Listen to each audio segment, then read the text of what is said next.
about to use my RevAir for the first time. I am excited. So for this part, I went ahead and did the blow dry.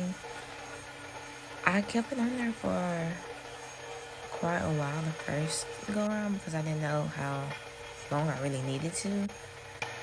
It says no longer than 2 minutes though. I did it for about a minute and voila.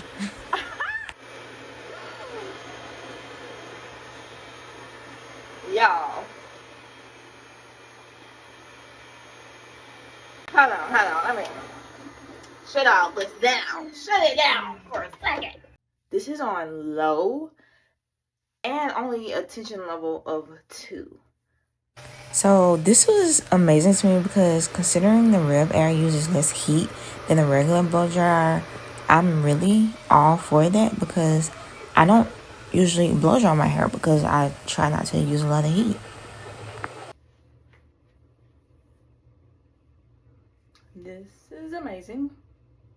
This is my finished results. Like,